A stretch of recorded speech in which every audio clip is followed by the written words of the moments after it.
keep opening this Bible to the right place and somebody keep, thank you, closing it. No, that's fine.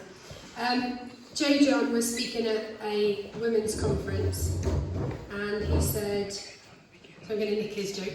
He said, we know the order of creation is that God created Adam first and then Eve, because whenever you make something, you make a rough copy first before you go on to the final product. So, yeah, lots to learn from women. I found this is very loud. I found this website of a woman called Sarah Beth Art, and she has illustrated women of the Bible with different things. So I've nicked one of her drawings, but she has a list of the women in the Bible, so this is not my research. I've got to do this, haven't I? And there's loads of them. I'm glad you were shocked, Zach, to realise you could learn something from Esther. But there's loads of women in the Bible, and many we wouldn't know of. So most of the names are going to be familiar. There's some that aren't.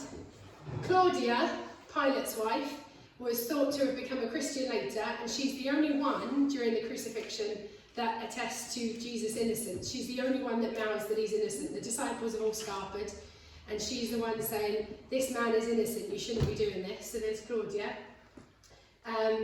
Huldah was a prophet in King Josiah's time, and she prophesied, and obviously that comes true. Junia is called an apostle by the early church. She's in Romans 16. A lot of men have tried to get that as Junio, but it's not. So she was classed as an apostle by the early church. And then you've got Mary was on the other one. Mary Magdalene, who is never referred to as a prostitute in the scriptures. Then you've got Photina, is the Samaritan woman at the well. She's not named in the Bible, but the early church classed her as a saint and called her Photina, and she's credited with, by her testimony, saving as many people as the apostles did. So many people came to faith because of her testimony. You've got Pua, who was one of the Hebrew midwives, along with Shiphrah in Exodus 1. Shira is in 1 Chronicles. She's a builder. She must have been quite good because she built 3 cities, and she's named, not many women are named. Vashti was the queen before Esther, and all the kids in Kids Club know Zipporah, because we did Moses and we kept asking Zach who Moses' wife was. So all the kids, whatever their Bible knowledge, if they come to Kids Club, they know Zipporah. So there's a lot of women there. There's prophets, apostles, builders, midwives, Jezebel's on there. They're talking about a woman of some influence. Loads. Women are everywhere, all over the Bible, and that's not all of them. You've got so many unnamed ones there as well. And all of us women who were asked to speak tonight kind of went, well, when's the men's in the Bible one then? Because while it's wonderful to have the opportunity, it seems a shame that we have to have one meeting to do women in the Bible when there's so many. It should be an ongoing thing. But grateful for the opportunity anyway. I've chosen to look at Abigail. I forget how to do this. To look at Abigail, so if you want to turn to 1 Samuel 25, it's the whole chapter. It's quite a long story, but I think it's easier if we read it. I don't know if Abigail's familiar to you all. I wish I'd have brought my glasses.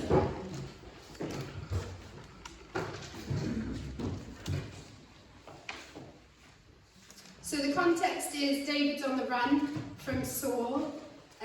He's had a chance to kill him in chapter 24, but he's not. And we get to chapter 25. Now Samuel died, and all Israel assembled and mourned for him, and they buried him in his home in Ramah. Then David moved down into the desert of Man. A certain man in Man, who had property there at Carmel, was very wealthy. He had 1,000 goats and 3,000 sheep, which he was shearing in Carmel. His name was Nabal, and his wife's name was Abigail. She was an intelligent and beautiful woman, but her husband, a Calebite, was surly and mean in his dealings. While David was in the desert, he heard that Nabal was shearing sheep. So he sent 10 young men and said to them, "Go up to Nabal at Carmel and greet him in my name. Say to him, 'Long life to you, good health to you and your household, and good health to all that is yours.' Now, I hear that it is sheep shearing time. When your shepherds were with us, we did not ill-treat them, and the whole time they were at Carmel, nothing of theirs was missing. Ask your own servants and they will tell you. Therefore be favourable towards my young men, since we come at a festive time. Please give your servants and your son David whatever you can find for him." When David's men arrived, they gave Nabal a message in David's name. Then they waited. Nabal answered David's servants, "Who is this David? Who is this son of Jesse? Many servants are breaking away from their masters these days. Why should I take my bread and water and the meat I have slaughtered for my shearers and give it to the men coming from who knows where?" David's men turned round and went back. When they arrived, they reported every word. David said to his men, "Put on your swords." So they put on their swords, and David put on his. About 400 men went up with David, while 200 men stayed with the supplies. One of the servants told Nabal's wife Abigail, "David sent messengers from the desert to give our master his greetings, but he hurled insults at them. Yet these men were very good to us. They did not ill-treat us, and the whole time we were out in the fields near them, nothing was missing. Night and day they were all around us all the time. We were herding our sheep near them. Now think it over and see what you can do, because disaster is hanging over our master and his whole household. He is such a wicked man that no one can talk to him." Abigail lost no time. She took 200 loaves of bread, 2 skins of wine, 5 dressed sheep, 5 shears of roasted grain, 100 cakes of raisins, and 200 cakes of pressed figs, and loaded them on donkeys. Then she told her servants, "Go on ahead, I'll follow you." But she did not tell her husband Nabal. As she came riding her donkey into the mountain ravine, there were David and his men.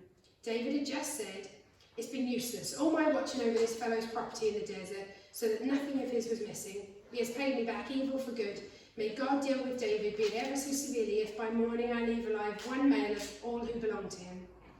When Abigail saw David, she quickly got off her donkey and bowed down before David with her face to the ground. She fell at his feet and said, "My lord, let the blame be on me alone. Please let your servant speak to you. Hear what your servant has to say. May my lord pay no attention to that wicked man Nabal. He is just like his name. His name is Fool, and folly goes with him. But as for me, your servant, I did not see the men my master sent. Now since the Lord has kept you, my master, from bloodshed and from avenging yourself with your own hands, as surely as the Lord lives and as you live, may your enemies and all who intend to harm my master be like Nabal. And let this gift which your servant has brought to my master be given to the men who follow you. Please forgive your servant's offence, for the Lord will certainly make a lasting dynasty for my master, because he fights the Lord's battles. Let no wrongdoing be found in you as long as you live. Even though someone is pursuing you to take your life, the life of my master will be bound securely in the bundle of the living by the Lord your God. May the lives of your enemies, but the lives of your enemies will be hurled away from the pocket of the sling. When the Lord has done for my master every good thing he promised concerning him and has appointed him leader over Israel, my master will not have on his conscience the staggering burden of a needless bloodshed or of having avenged himself. And when the Lord has brought my master success, remember your servant." David said to Abigail, "Praise be to the Lord, the God of Israel, who has sent you today to meet me. May you be blessed for the good judgment and for keeping me from bloodshed this day and from avenging myself with my own hands. Otherwise, as surely as the Lord, the God of Israel, lives, who has kept me from harming you, if you had not come quickly to meet me, not one male belonging to Nabal would have been left alive by daybreak." Then David accepted from her hand what she had brought to him and said, "Go home in peace. I have heard your words and granted your request." When Abigail went to Nabal, he was in the house holding a banquet like that of a king. He was in high spirits and very drunk, so she told him nothing until daybreak. Then in the morning, when Nabal was sober, his wife told him all these things, and his heart failed him and he became like a stone. About 10 days later, the Lord struck Nabal and he died. When David heard that Nabal was dead, he said, "Praise be to the Lord, who has upheld my cause against Nabal for treating me with contempt. He has kept his servant from doing wrong and has brought Nabal's wrongdoing down on his own head." Then David sent word to Abigail, asking her to become his wife. His servants went to Carmel and said to Abigail, "David has sent us to you to take you to become his wife." She bowed down with her face to the ground and said, "Here is your maidservant ready to serve you and wash the feet of my master's servants." Abigail quickly got on a donkey and, attended by her 5 maids, went with David's messengers and became his wife. David also married Ahinoam of Jezreel, and they both were his wives. There we go. Sorry, I know it was a long passage. I was trying to get round reading it, but it is the word of the Lord anyway. So I was thinking of that advert. Have you seen it? The Snickers ad, and it says, "You're not you when you're hungry."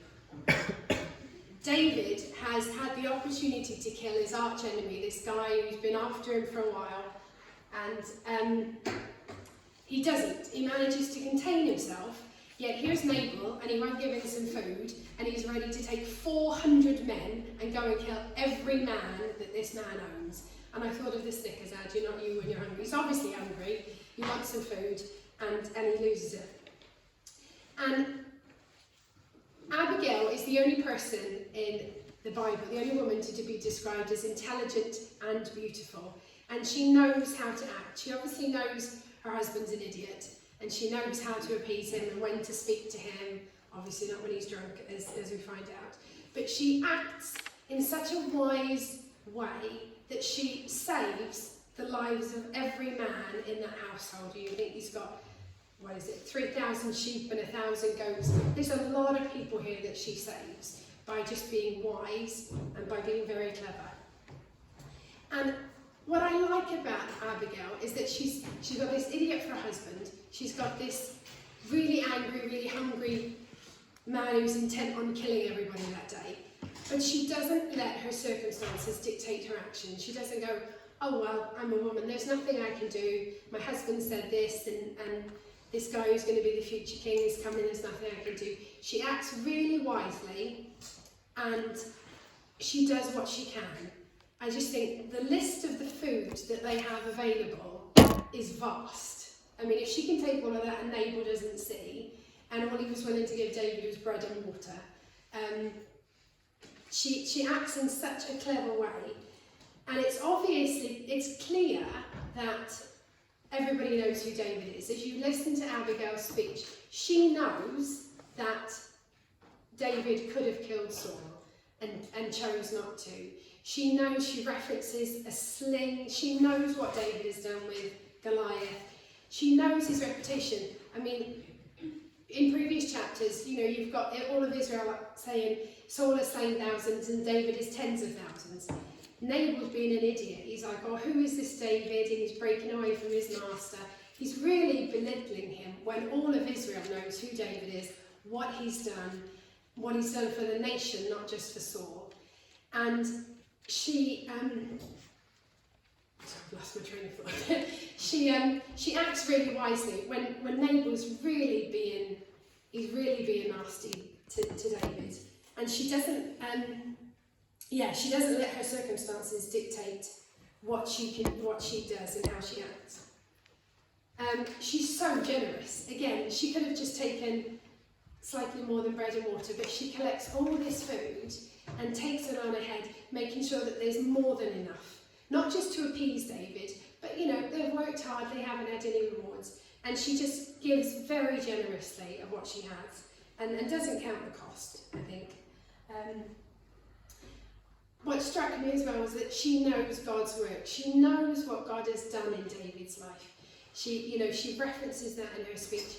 And she reminds those around her. So she's going to David and she says, look, remember what God has done for you. Remember how God has delivered you. And remember God's promises to you. He's promised you this dynasty. He's made all of these promises to you. Don't screw it up. In a moment of anger, don't ruin what God is going to do by having all this unnecessary bloodshed. And it would have been a lot on David's hands. And remember, he gets to Uriah without having bloodshed on his hands. And I've always loved David because his one dream was to build the temple. And God says no. And the reason David's not allowed is because he now has bloodshed on his hands. So Abigail steps in and stops David doing what ultimately he will do. But she stops him from doing that. And she actively stops David from sinning by speaking the truth, by reminding him of what God has done and what he's promised to do, and pointing out very clearly, he's going to be king. He's got 400 men with him, he's got 200 men at the back, she's a woman. If he wanted to go and kill him, he would have done. But she gives him absolutely no reason to say, it was just in a moment of anger. She pointed out of him and puts the barrier there and says, you can do it, but you've got to actively step over what God is saying to you. And she does all that she can to stop David sinning. And, ultimately it works. It's that pause that David needs, and that reminder of what God has done and what he's going to do by giving him this destiny, by giving him this dynasty that will last forever, and by giving him that moment's pause and just going, hang on now. Is this what God wants you to do? Is this what you need to be doing, or is there another way to do it? And I love the way that God vindicates this woman. She goes back, her husband's drunk, she knows it's not the right time to speak to him. As women, we all know that there's a right time to speak to our men about different things. And God strikes Nabal down. I love it. I love that she's able to say to him, this is what I did. And God strikes him down and takes him.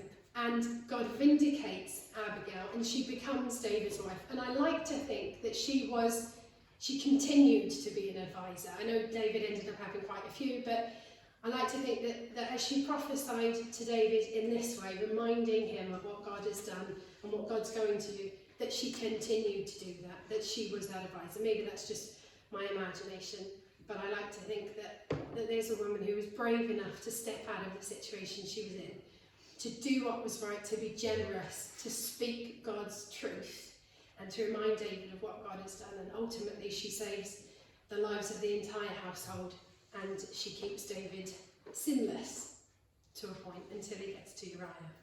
So, a brief thing of the story around here.